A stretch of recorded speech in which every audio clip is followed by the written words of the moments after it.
Welcome to our channel columns collection. آج ہم اس video میں جاوید چودھری کا جو کالم پیش کریں گے اس کا عنوان ہے اوئے جا تو لنگ جا۔ اس نے مجھے پنجابی میں گالی دی اور ڈنڈا لے کر تیزی سے میری طرف دوڑا۔ میں ذہنی طور پر بے عزتی اور مار کے لیے تیار تھا، لہذا میں نہایت ہی بے شرمی سے کھڑا رہا۔ اس کا ڈنڈا میرے سر تک آ گیا، لیکن اس سے پہلے ایک ہاتھ آگے بڑھا اور اس نے ڈنڈا ہوا میں پکڑ لیا۔ مجھے دائیں بائیں سے اوئے اوئے کی آوازیں آنے لگیں۔ ڈنڈے کو ہوا میں پکڑنے والے نے ڈنڈے والے کو پنجابی میں گالی دے کر کہا، میں نے جب تم سے کہا تھا میری اجازت کے بغیر تم نے کسی گاڑی اور کسی بندے کو نہیں مارنا تو تم نے یہ کیوں کیا؟ ڈنڈے والے کی عمر بمشکل 13-14 سال تھی۔ وہ شکل اور حلیے سے ان پڑھ بھی دکھائی دیتا تھا اور دیہاتی بھی۔ وہ دانت نکال کر مجھے دیکھنے لگا۔ وہ مجھے شکل اور نام سے نہیں پہچانتا تھا۔ میں اس کی نظر میں صرف غدار اور دشمن تھا۔ اس کا خیال تھا وہ لوگ ٹیپو سلطان ہیں اور سڑک پر دوسری طرف کھڑے تمام لوگ دشمن ہیں، اور دشمن کی گاڑیوں اور سروں پر حملہ عین عبادت ہے۔ میں نے دائیں بائیں دیکھا، موٹر وے کے چاروں سائڈوں پر دور دور تک گاڑیوں کی قطاریں تھیں، اور سامنے صرف 4 نوجوان ہاتھوں میں ڈنڈا اٹھا کر کھڑے تھے۔ صرف 4 لوگوں نے، جی ہاں صرف 4 لوگوں نے پوری موٹر وے بند کر رکھی تھی۔ میں عمران خان پر قاتلانہ حملے کے دوسرے دن لاہور پہنچا۔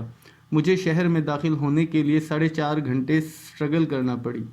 ٹریفک سیالکوٹ روڈ پر ڈائیورٹ ہوئی، وہاں سے رنگ روڈ پر آئی، اور رنگ روڈ بھی ایئرپورٹ کے قریب بند تھی۔ چنانچہ میں ایک طویل ترین ضلالت کے بعد 3 لوگوں سے پیٹرول مانگ کر بڑی مشکل سے ہوٹل پہنچ سکا۔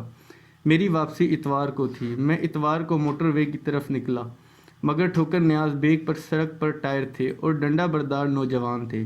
میں وہاں سے یتیم خانہ چوک کی طرف مڑا، سڑک وہاں سے بھی بند تھی۔ رنگ روڈ پر پہنچا، وہ بھی بند تھی۔ نہر پر واپس آیا، ٹھوکر کے قریب سائیڈ روڈ پر ٹرک کھڑے تھے۔ میں ان کے درمیان سے گزر کر موٹر وے کے قریب پہنچ گیا۔ سامنے 2 نوجوان کسی مظلوم ٹرک ڈرائیور کو گالیاں دے کر اس سے سڑک بند کرا رہے تھے۔ میں گاڑی سے اتر کر ان کے پاس چلا گیا۔ میری یہ گستاخی دور کھڑے 13-14 سال کے لڑکے کو پسند نہ آئی۔ وہ ڈنڈا اٹھا کر گالیاں دیتا ہوا میری طرف بڑھا، لیکن ٹرک ڈرائیور کی مرمت کرنے والے بڑے لڑکے نے عین وقت پر درمیان میں آ کر مجھے بچا لیا۔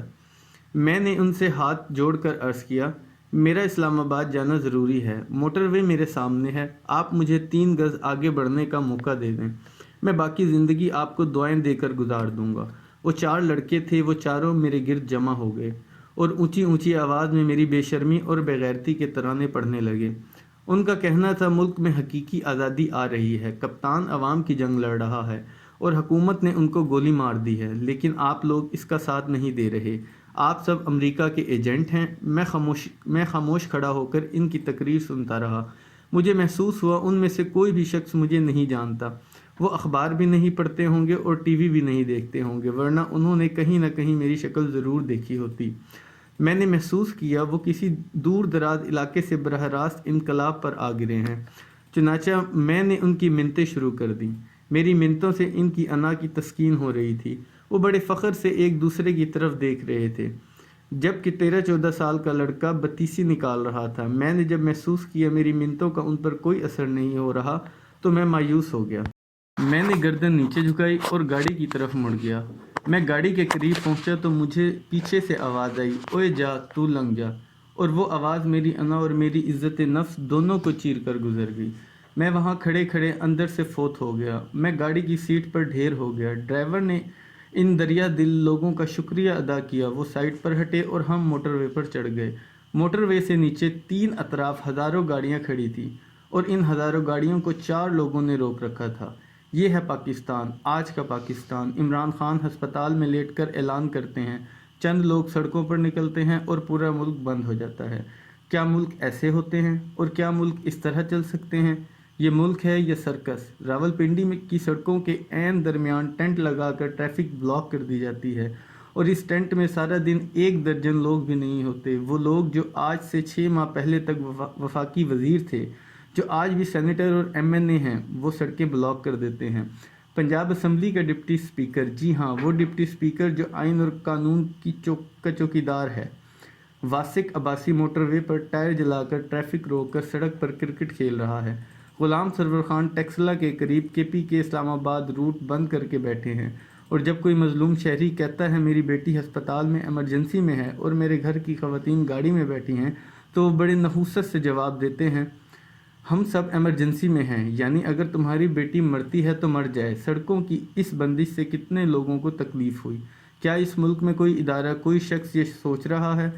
کتنے مریض ایمبولینسز میں مر رہے ہیں، کتنے اسٹوڈنٹس کالجوں اور یونیورسٹیوں تک نہیں پہنچ پا رہے، کتنے طالب علم امتحانوں سے محروم ہیں، اور کتنے لوگ دفتروں، فیکٹریوں اور مزدوری کی جگہوں تک نہیں پہنچ پائے، اور کتنے اربوں روپے کی مشینری، فروٹس، سبزیاں اور اجناس ٹرکوں میں خراب ہو گئیں، اور ان سب سے بڑھ کر یہ بے یقینی قوم کی نفسیات پر کتنا اثر ڈال رہی ہے، اور لوگ اندرونی اور بیرونی کس حد تک مریض ہو چکے ہیں۔ کیا کوئی سوچ رہا ہے؟ کیا کسی کو احساس ہے؟ آپ مانیں یا نہ مانیں، لیکن یہ حقیقت ہے، ہم قومی سطح پر پاگل پن کا شکار ہیں۔ ریاست عملاً ختم ہو چکی ہے۔ ملک میں اس وقت انارکی ہے۔ انارکی کے علاوہ کوئی قانون نہیں چل رہا۔ وفاقی حکومت مع 12 تکبیروں کے صرف تماشا دیکھ رہی ہے۔ اسٹیبلشمنٹ نئے آرمی چیف کا انتظار کر رہی ہے۔ وہ آئیں گے تو ملک کے مقدر کا فیصلہ ہوگا۔ عمران خان اپنی مرضی کا آرمی چیف چاہتے ہیں اور وہ اس کے لیے ایڑی چوٹی کا زور لگا رہے ہیں۔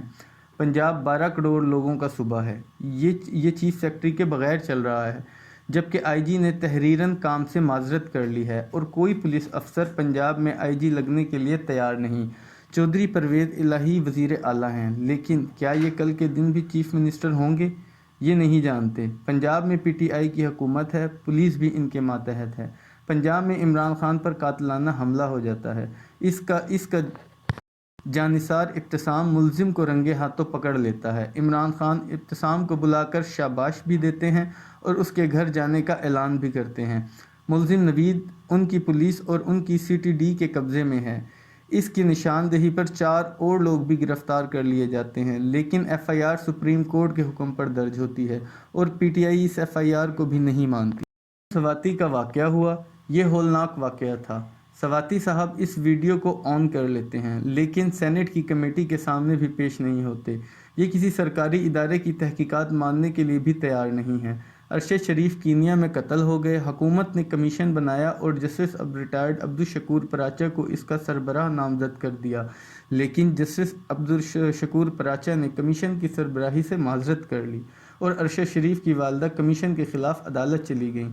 سپریم کورٹ فیصلہ دیتی ہے تو کبھی پی ٹی آئی فیصلے کو نہیں مانتی اور کبھی حکومت انکار کر دیتی ہے۔ الیکشن کمیشن اور الیکشن کمشنر دونوں کو گالیاں پڑ رہی ہیں، اور عمران خان گھر میں بیٹھ کر اعلان کر رہے ہیں نواز شریف اپنا آرمی چیف لانا چاہتے ہیں، لہٰذا پھر جواب دیجئے، کیا اب ریاست کو ریاست کہنا چاہیے؟ ریاست رٹ کا نام ہوتا ہے، اور اگر اس رٹ کو 4 لڑکے ڈنڈا اٹھا کر چیلنج کر دیں، یا درجن بھر لوگ روڈ پر ٹینٹ لگا کر گھر چلے جائیں اور کسی ادارے میں ٹینٹ اکھاڑنے کی ہمت نہ ہو، تو کیا وہ ریاست رہ جاتی ہے؟ اگر ہاں تو پھر آپ کو مبارک ہو، اور اگر نہیں تو کیا پھر ہم پاکستان کو ڈیفالٹ سمجھ لیں؟ ہم اس کو آج سے ملک سمجھنا بند کر دیں؟ جواب دیجئے، اور اگر جواب نہیں دے سکتے تو ایک لمحے کے لیے سوچیں ضرور۔